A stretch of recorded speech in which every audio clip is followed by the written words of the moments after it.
So you know something special is going to happen whenever I get Mrs. Hay, whenever I get Kim involved. And there's something really, really special inside this box. And is this my first birthday present? It's the first of your 50th birthday presents. So just so you know, this guy's turning 50 next Friday on the 29th of November. So this is, the first of your 50th. Well, it depends when we put this video out, because that might be last Friday. Well, it's the 29th of November. Anyway, listen, there is, inside here, you probably guessed already, it's a guitar, but it's a very, very special guitar. So I'm going to unbox this. I haven't seen this in a long number of years, but we're going to unbox it and then we're going to show it to you. So you're going to help me? I think you'll be good yourself.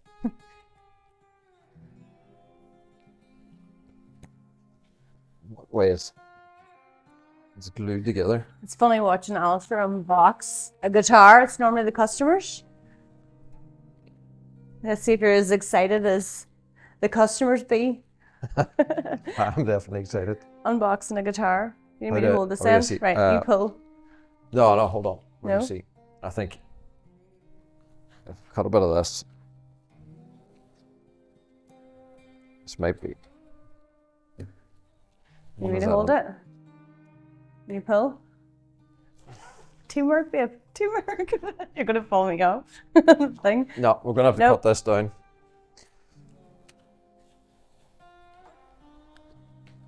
Just watch them cut what's inside. So you excited about it? Very excited. You've gone very quiet. So I have to say, big thank you to my brother who packed this up in Florida recently. Send it back to Ireland. So this is something that's coming back. Well, I think So there's a clue. your it's the first guitar you're excited to see return. Is that right? Right. Let's see how we do this. Right. You lift and I'll pull the cardboard away. It's not your standard case. Well, lift again.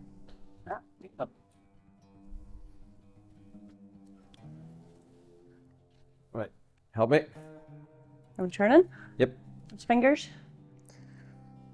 Now. Ooh. Is this case custom made? It is. Yeah. It was custom made in 2005. It's a long time ago. You ready? Almost 20 years ago. Almost. Almost 20 years Right, ago, you which ready? is crazy. Yeah. Stop talking. Oh, it's Time to taped. open it. Hold on, it's taped. Ooh. Well, that didn't go quite according to plan. My enthusiasm and my excitement has kind of been a little bit tarnished because I guess the fragility of this guitar has been revealed. Yeah, so this is the Alien, and I built this guitar in 2004 and I bought it back. Kim encouraged me to buy it back, and unfortunately it's let's just say it received some quite serious damage during shipping. But do you know what? I'm going to take it out, I'm going to take it upstairs, and I'm going to tell you the story that I was going to tell you anyway. So I think the first thing I have to do is thank Kim for, I guess, buying this back for me. Because, you know, I'm in the business of making guitars and selling guitars, and I'm not really in the business of buying guitars back. But this one was really significant, and it's very special. And like when I opened the case there, I think the first thing I wanted to do was just like take the mic off and turn the camera off and forget about it. But then I suppose I kind of remembered the reason that we decided to get this guitar back. It's because of how significant it was in our journey of ups and downs, and it kind of marks a number of different milestones. So, like taking it right back, I built the Ultra guitar for Steve Vai in 2001, and then somebody came in 2004 and commissioned us to build this, and it was completely a fantasy piece. The whole idea was it was for like a sort of a theatrical musical concert, and then that whole concert thing didn't happen. So we made this at a time really when Emerald Guitars was kind of on the up, and we were full of, you know, all kinds of excitement about what we could do and how the company was going up. But the order wasn't completed. The guitar was completed, and then the customer couldn't take the guitar. So this guitar lived in my office for, I don't know, probably 4 or 5 years. And then subsequent to that, Emerald Guitars really, the first iteration of Emerald Guitars wasn't ready to go, and we ended up pretty much shutting it down. So we take it right back to about, I think it was about 2010. Yeah, right. And I'd always kept this guitar as an asset. I knew that at some stage this would be, I think, significant and would help, and I knew the value in it, and I would sell it only when I had to. And we got to a stage where you were in hospital having heart surgery. That's right. And so I sold it, and like the business barely existed at that stage. It was me and you and one other person. Actually, at that stage, you know, it was just us. There was Yeah, nobody right. else, and it was only a case of probably just us trying to pay our own wages and keep dinner on the table, and we sold this guitar, and it made a huge difference. And for what I sold it for at that stage wasn't probably its worth, but it made a massive difference.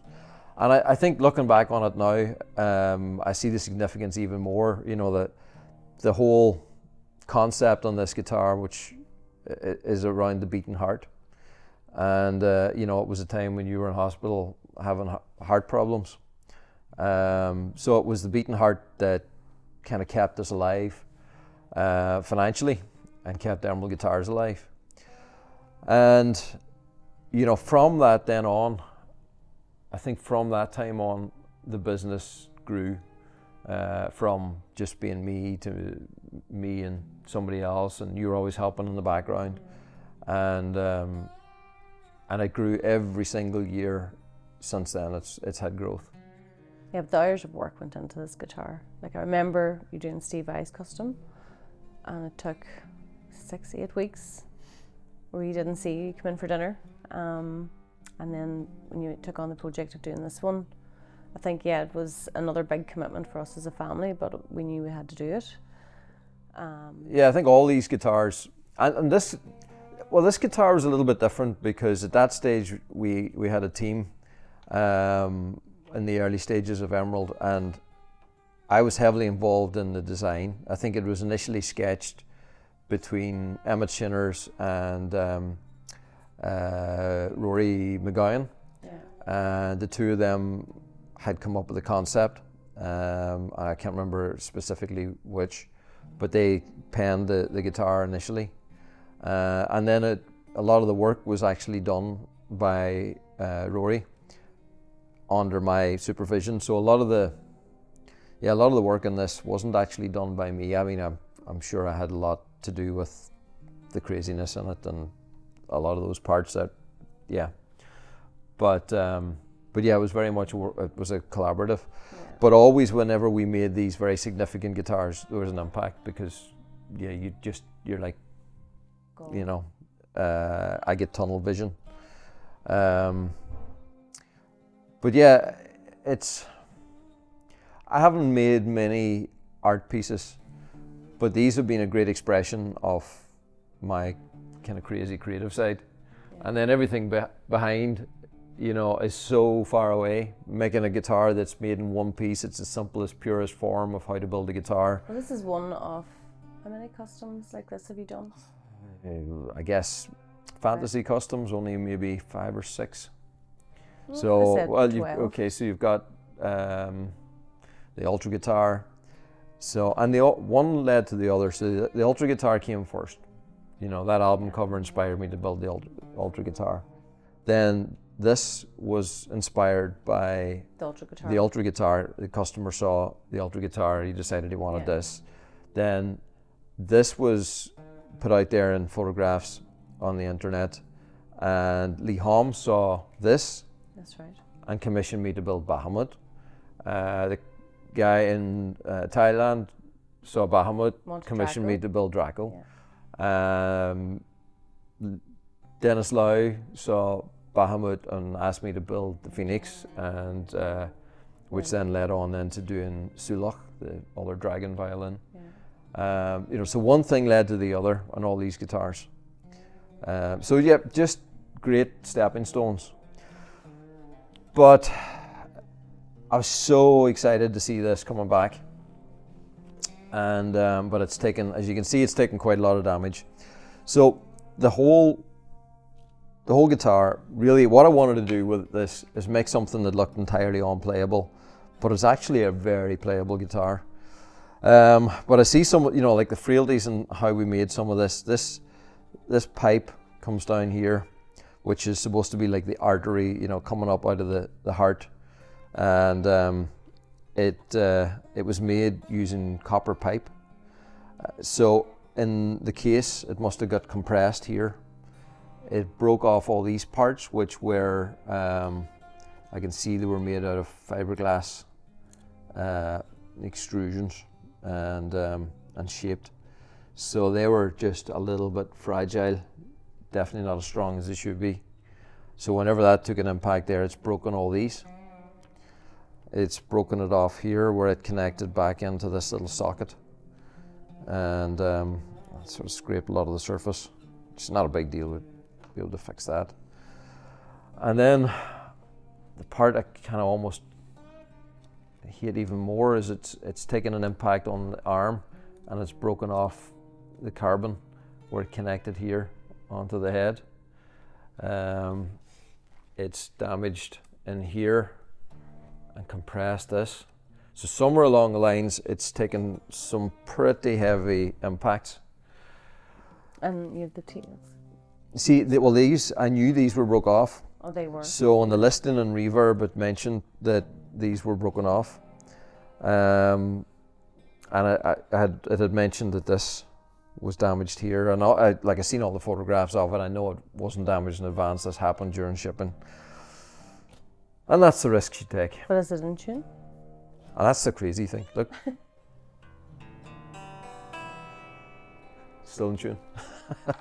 So that's the craziness of carbon fiber guitars. But yeah, so I mean, very much a guitar you have to play with on a strap, because you're not going to sit and play this. You're going to get a spike stuck into you. But the whole idea that I loved was, you know, it looks like you can't play this because of this arm coming right across over the top, but you can. You know, it gives you total access right the way up and down the neck. It gets me a little bit tight in here, but yeah, it's still playable. It's got Steinberger tuners, which are really cool, and just I thought were the right thing for the look of this. The paint on it, which is going to be a real nightmare now, is it's a special chrome paint that gives you this highly reflective finish. It's the same paint as we used on Bahamut, and I really like how we did this, where we faded it to red. I think that was a nice feature on the heart. So I guess the reason that we decided we'd film this further and show people my disappointment. And my disappointment never lasts that long. You know, like I think I can remember back in the days whenever, you know, something disastrous would go wrong and I'd be just devastated, and then you would just sort of settle me down within 10 minutes. We're just working out how to come up with a solution. And that's what this is going to be about. This guitar, we knew that whenever we had it back, we were going to be putting this in the gallery.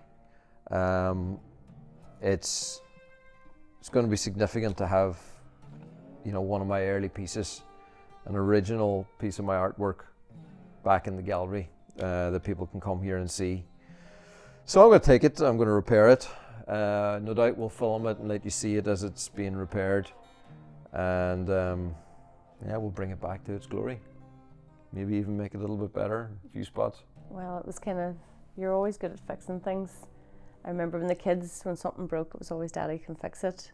They even had the teachers in school told, you remember? That my daddy will fix anything broke in school. They're like, oh, my daddy can fix that.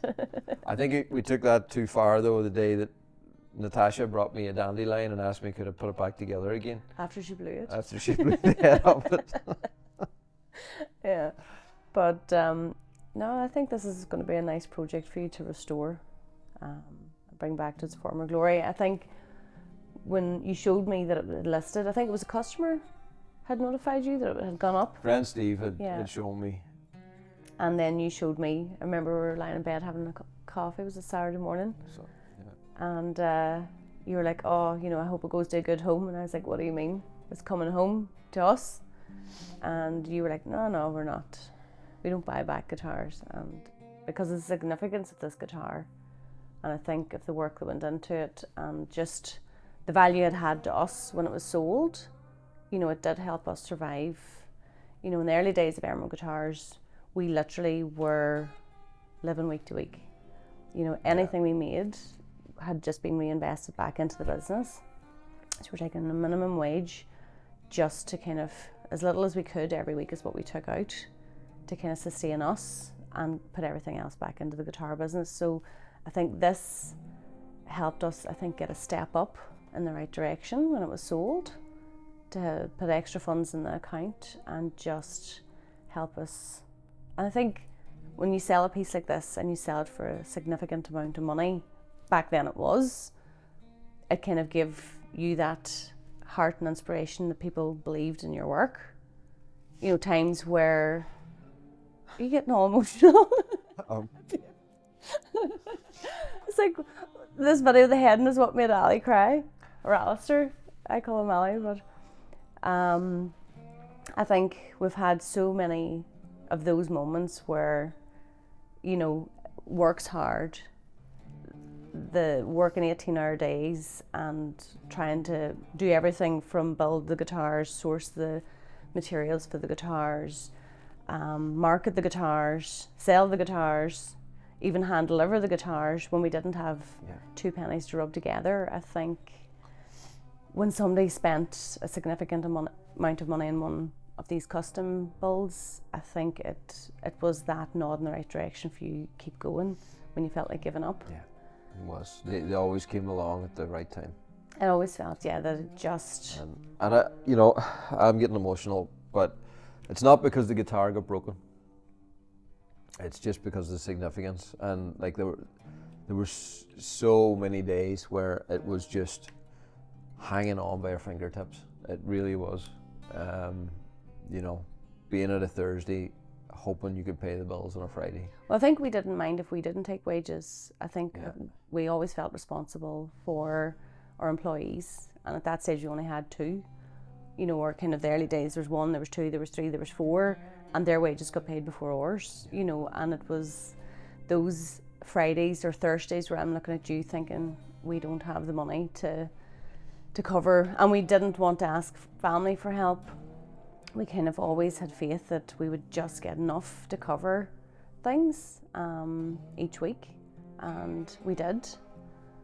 But yeah, I think you know, I always get frustrated when people say, oh, you know, Emerald Guitars, it's you kind of, some people say, oh, an overnight success, and I'm like, no, it's not an overnight success. There was probably 14 years of really hard work, and a lot of times where you felt like giving up. And I know there was a lot of times where I had felt I wanted to give up. And I think we'd come to a few crossroads where I was like, it's either me or the guitars. I think it had got so stressful at times where, But I think the important thing is we never both got to that stage together. Always when I was ready to give up, you would come and pull me back from the edge, and you know, vice versa. Yeah. And but we are where we are only by determination, by belief, believing and stubbornness, believing in the product that we have, making connections with some incredible people around the world that believed in it. And that's been a huge part. You know, we've got a community, and we've got, you know, we talk about the Emerald family, and that we believe in that strongly. That's not just a marketing buzz. There's a lovely community there. There's a community and people who have found our work and believe in it. And But even sitting here in this gallery, you know, as I say, we've had this year's just been a phenomenal year in the business. You know, finishing out the factory, seeing the gallery downstairs, the players' suite up here, hosting 2 music tours, launching 2 tours for next year, and then filling up fast. And what a year! What a year! Buying our dream home. And buying our dream home. You know, it has just been, and having again an amazing team around us, and what we feel like is a family of customers around us. But just sitting here and looking at every guitar on these walls, like every single one of them's different. And these are guitars that you've designed and our team have helped build. And every time I come in here, it just fills my heart that, you know, this is where we are. This is what hard work leads to. If you stick at something and don't give up, if you believe in it enough, you know, this is what can happen and what you can achieve. And I think, it's seeing some of the dreams that we dared to dream back 26 years ago come to life. And I say this guitar, just the significance of it. And so that's when we saw it that Saturday morning. I was like, we have to buy it back. It's like, I don't care what it is or how much they want for it. It has to come home. Because it's having an original that's almost 20 years old. Well, like I'm sitting here and I'm like touching different curves and angles, and I can remember shaping them. You know, I can remember I can very specifically remember working on the shoulders here, and I really like having flowing curves. You know, having you do like curves, things molded and sculpted, and it's all about just having those lines flow into each other. The way this indent, this undercut runs right up in here into the shoulder, and you know, which is mimicked here by this support that runs down. All these little tiny contours and shapes that were very purposefully put in it. I can remember them. Even the hand, I love the the sharp edges of the claw and the knuckles. It's just really, really cool. It's got so many cool details. And I have to give a big thank you to Joe, who purchased this guitar off me in 2010. And you probably didn't realise at the time what it meant to us. He had no idea of the significance on what his purchase meant to us financially. And I remember, so this guitar, maybe there's something in this. Alien's there's a little bit of a curse going on, because when we shipped the guitar to Joe, I think the guitar arrived fine, but there was a display stand that was built for this as well, and it got damaged in shipping. That's right, and caused a lot of difficulty trying to get that resolved, but it got broken. And I don't know whether it was ever fixed or whether it was discarded at that stage, but I just love the colour of this, the way it fades. It just gets dark as you move it. It just looks like it's... So that's it. The guitar that made Alistair cry. Can't believe you got me crying on camera. But it's just emotional. So. Does the kids say, or the kids always said, Daddy can fix it? We'll fix it. Yeah. And video it while you're doing it. So here we are. If you're thinking about a trip to Ireland, come visit our gallery, and we're going to have the Alien in it. And we're going to have another very significant guitar in the gallery as well, sometime soon. And another one that's returning. But we'll talk about that at a very much later date. Yeah. Wow. That's it. Happy birthday, babe. Stay tuned. The first of the birthday treats. There'll be part 2 of this video. All right.